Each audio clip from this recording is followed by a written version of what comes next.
گنج بخش لکھے میری کتاب کی ایسی توہین کرے، چونکہ ان کو کچھ سمجھ میں ہی نہیں آیا۔ مجھ سے فرماتے ہیں کہ مجھ سے پہلے بہت سے عرفا نے کتابیں لکھی، ان کی کتابوں کو ٹوپیاں بنانے والوں کو، جلد سازوں کو دے دیا گیا کہ پھاڑ کے پھوڑ کے جلد بنانے کے لیے دے دیا جائے۔ ایسی ناقدری ہوئی ہے۔ جب خود نہیں سمجھتے ہیں تو علم کو باطل کہہ دیتے ہیں۔ یہ کتاب کشف المحجوب یہ حجابوں کو ہٹانے والی کتاب ہے۔ اللہ اور اس کے بندے کے درمیان جو رموز ہیں ان رموز کو ظاہر کرنے والی کتاب ہے، اور اس میں ایسے الفاظ ایسے معانی ہیں کہ اگر آپ ان کو مسلسل آپ ان کو سنیں، سماعت کریں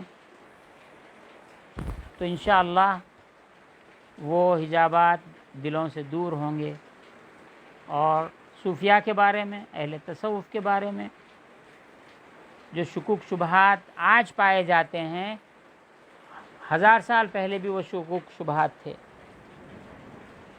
اور ایک کتاب ہے جس کا نام یہ تعارف ہے، التعارف،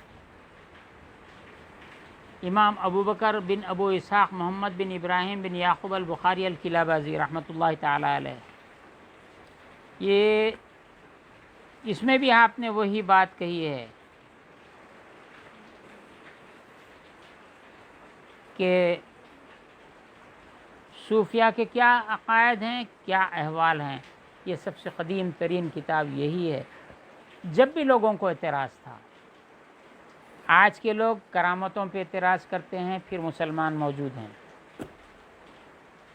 کل کے تھے حضور صلی اللہ علیہ وسلم کے دور میں، اور آپ سے پہلے کے ادوار میں، پہلے کے انبیاء کے ادوار میں معجزات کا انکار کرتے تھے۔ چاند کے 2 ٹکڑے ہو رہے ہیں، آنکھوں سے دیکھ رہے ہیں، بولے جادو ہے، اس کو بھی جادو بول دیے۔ ہاتھ میں کنکریاں، کلمہ پڑھ رہے ہیں، اس کو بھی جادو بول دیے۔ کس چیز کو نہیں بولے؟ تو بات دراصل یہ ہے کہ جو انسان کے اندر جو صفات ہیں، صفات ملکوتی ہیں، وہ ملکوتی صفات کو آگے بڑھانا اور حیوانی صفات کو کم کرنا، درندوں کی صفات کو کم کرنا، شیطانی صفات کو ملیا میٹ کرنا، میٹ دینا اس کو۔ یبدل اللہ سیئاتہم حسنات، یہ تبدیلی صفات ممکن ہے۔ درس یہیں سے شروع ہوا ہے، درس یہیں پہ ختم کرتے ہیں۔ صفات تبدیل ہو سکتی ہیں، ذات تبدیل نہیں ہو سکتی ہے۔ آخری جملہ، آخری بات،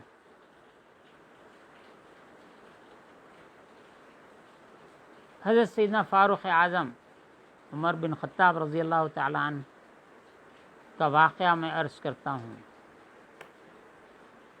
آپ ایمان لانے سے پہلے کیا حال تھا؟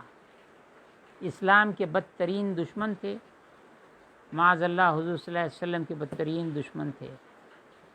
غصہ جلال ایسا تھا کہ سارا مکہ کانپتا تھا۔ جب ایمان لانے کے لیے آئے، واقعہ نہیں دہراتا، لنگی تلوار ہاتھ میں تھی، حضور صلی اللہ علیہ وسلم کے پاس اطلاع ملی کہ ننگی تلوار لیے عمر آ رہے ہیں، تو حضرت حمزہ رضی اللہ تعالیٰ عنہ حضور صلی اللہ علیہ وسلم کے چچا باہر نکل کر ٹھہر گئے۔ اگر وہ نیک نیتی سے آتا ہے تو ٹھیک ہے، ورنہ اسی تلوار سے اس کا سر قلم کر دیا جائے گا۔ لیکن جب آئے، ایمان لا لیے، ایمان لانے کے بعد میں آپ نے پوچھا یا رسول اللہ کیا ہم حق پر نہیں ہیں؟ حضور نے فرمایا کیوں نہیں، ہم ہی حق پر ہیں۔ تو حضرت عمر نے کہا یا رسول اللہ، مشرکین باطل پہ رہ کے علل اعلان بتوں کی پرستش کریں، ہم حق پر رہ کے نماز نہ پڑھیں؟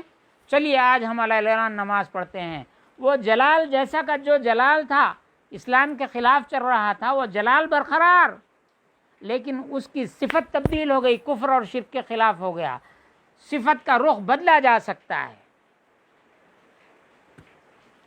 دوزخ کی طرف دوڑنے والے کو صفات بدل کے جنت کی طرف بھیجایا جا سکتا ہے۔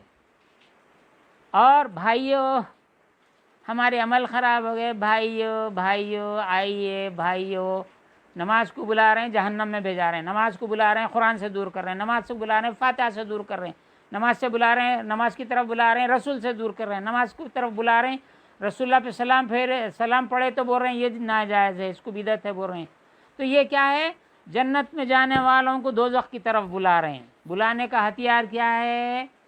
نماز ہے. بھائیو نماز کی دعوت ہے، حالانکہ اسلام سے عداوت ہے، رسول اللہ سے عداوت ہے، قرآن سے عداوت ہے، سنت سے عداوت ہے، اہل بیت سے عداوت ہے، اصحاب رسول اللہ صلی اللہ علیہ وسلم سے عداوت ہے، اہل بیت سے عداوت ہے، تابعین سے عداوت ہے، تبع تابعین سے عداوت ہے، ائمہ مجتہدین امام اعظم ابو حنیفہ، امام شافعی، امام مالک، امام احمد بن حنبل سے عداوت ہے. ہم اتباع نہیں کرتے. قرآن سب کے لیے ہے، ہم قرآن کو پڑھ کے ہم سمجھ لیتے، ہم قرآن کی اتباع کرتے. اس طرح کے بولنے والے لوگ، یہ جب کوئی راہزن، راستہ مارنے والا، دھوکہ دینے والا، راستے سے بھٹکانے والا جب راستے پہ ٹھہرتا ہے تو راستہ چلنے والا اگر اس سے راستہ بھی نہ پوچھے تو وہ رکھ کے کہاں جا رہے ہیں بابا، آپ کہاں جا رہے ہیں، ادھر کدھر جا رہے ہیں آپ؟ تو بولے نہیں میرے کو جو دلی جانے کا ہے. ارے بابا یہ دلی کی ہائی وے نہیں ہوتی، آپ بامبے کے ہائی وے پہ آ گئے. ہاں یہ بامبے ہے، ٹھیک ہے. نہیں آپ یہ راستے سے جاؤ، شارٹ کٹ ہے، جاتے آپ کو مین روڈ ملتی نہ، وہ اس طرف مین روڈ رہتی نا. راستہ صحیح بتانے کا دعویٰ کر کے غلط راستے پہ لے جاتا، راستے میں قتل کر کے لوٹ لیتا.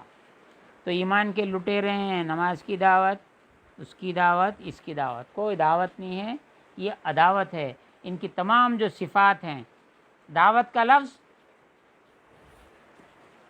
اور دین کا لفظ آج استعمال کر رہے ہیں. دو جماعتیں ہیں، ایک جماعت دین کا کام بولتی ہے، ایک جماعت دعوت کا کام بولتی ہے. تو مولانا روم نے آج سے 800 سال پہلے یہ دو لفظ بھی بیان کیے. ان دو لفظوں سے کس طرح کھیلا جاتا ہے، اور دین کا کام کہہ کے بھٹکاتے ہیں، دعوت کا کام کہہ کے بھٹکاتے ہیں. یہ تمام باتیں انشاءاللہ ہم مثنوی مولانا روم کا درس میں بولیں گے، یا اس کے ضمن میں ہم بیان کریں گے. بہرکیف حجابات رینی، حجابات غینی. رینی حجاب دور نہیں ہوتا، کلا بل ران علی قلوبہم ما کانوا یکسبون، یہ دور نہیں ہوتا، بلکہ یہ اس کو اپنے اصل کی طرف پہنچا دیتا ہے. لیکن جن کے دلوں میں اندر نور ہے لیکن ماحول کی وجہ سے وہ خراب ہو گئے ہیں تو وہ حجاب دور ہو جاتا ہے. یہ اس کا داتا گنج بخش نے فرمایا کہ انہی حجابات کو دور کرنے کے لیے، زنگ کو سیخل کرنے کے لیے، زنگ کو دور کر کے دل کو اللہ کے نور سے منور کرنے کے لیے میں نے یہ کتاب لکھی ہے. اور جو حجابات غینی میں ہیں ان کو ان کے حجابات دور ہوں گے، اللہ تعالیٰ کا دیدار ان کو میسر ہوگا، رسول پاک صلی اللہ علیہ وسلم کا دیدار اور ان کی شفاعت ان کو نصیب ہوگی. یہ تمام باتیں انشاءاللہ آئندہ دروس میں آئیں گی. میرا ارادہ تھا مختصر سا بیان کروں لیکن ہو ہی گیا ہے. بارش شدید ہو رہی ہے. حیدرآباد، دکن، پورا تلنگانہ، آندھرا، کرناٹکا، مہاراشٹرا، سب مسلمانوں سے میری اپیل ہے کہ اپنے گھروں میں اذان دیجئے. ہماری فطرت بن گئی، آج ذرا ہماری بلا ٹل گئی، دوسرے دن خاموش، تھوڑی تھوڑی دیر کے وقفے سے اذان دیجئے. بارش تھم جائے گی، طوفان ٹل جائے گا، زحمت رحمت میں تبدیل ہو جائے گی، لیکن اذان دیجئے. اللہم لا تقتلنا بغضبک ولا تہلکنا بعذابک وعافنا قبل ذلک. یہ دعا پڑھیے. اگر کوئی صاحب دل ہیں، حوالینا ولا الینا، حضور نے جیسا فرمایا. لیکن میں یہاں پہ عرض کرنا چاہتا ہوں یہ موسم بارش کا نہیں ہے. حوالینا ولا الینا یہاں پہ پڑھنا اتنا مناسب نہیں ہوگا. بارش ختم ہو گئی ہے، موسم ختم ہو گیا ہے، یہ طوفان دوسرے علاقوں میں جا کے طوفان بن جائے گا. لہذا اللہم لا تقتلنا بغضبک ولا تہلکنا بعذابک وعافنا قبل ذلک. یہ پڑھیے. یسبح الرعد بحمدہ والملائکۃ من خیفتہ. بجلی کے کڑکتے ہی، بادل کے گرجتے ہی اس وقت پڑھیں یسبح الرعد بحمدہ والملائکۃ من خیفتہ. اللہ تعالی رحم فرمائے گا، بارش رک جائے گی، رحمت نازل ہوگی. اللہ تعالیٰ سے دعا ہے کہ ہمارے وجود کے حجابات کو ببرکت تلاوت ان کتاب کشف المحجوب اللہ تعالیٰ حجابات کو دور فرمائے، حقائق سے آگاہ فرمائے، علم نافع سے سرفراز فرمائے، علوم دین کے حاصل کرنے والے طلباء اور علوم دین کی تعلیم دینے والے اساتذہ سب کو یہ توفیق عنایت فرمائے کہ کشف المحجوب داتا گنج بخش کی اور فوائد الفواد نظام الدین اولیاء محبوب الہی کی، مثنوی شریف مولانا روم کی اور شیخ شہاب الدین سہروردی رحمۃ اللہ علیہ کی کیا نام ہے حضرت کا کتاب کا، عوارف المعارف، یہ ضرور پڑھتے رہیں اور اپنے طلباء کو اور جو صاحب طریقت ہیں، مسند نشین ہیں اور عوام میں پیر و مرشد کہلاتے ہیں، صاحب خانقاہ ہیں، وہ ان کتابوں کے درس کا اہتمام کریں اور انشاءاللہ تعالی ہم اس سلسلے کو دراز کریں گے، ہم اس کو پڑھائیں گے۔ اللہ تعالیٰ سے دعا ہے کہ اس کو قبول فرمائیں اور اس کی تکمیل فرمائے، اس سے ہمارے دلوں کو، ہمارے اہل و عیال، ہمارے وابستگان اور سننے والوں کے دلوں کو روشن فرمائے، جہاں تک یہ آواز پہنچ رہی ہے سب کے دلوں کی روشنی کا سبب بنے اور خناس کے وسوسوں سے، نفس کے شیطان کے وسوسوں سے، شیاطین الانس کے وسوسوں سے ہم کو محفوظ رکھے۔ آمین بجاہ سید المرسلین و آل الطاہرین و اصحاب اجمعین والحمد للہ رب العالمین۔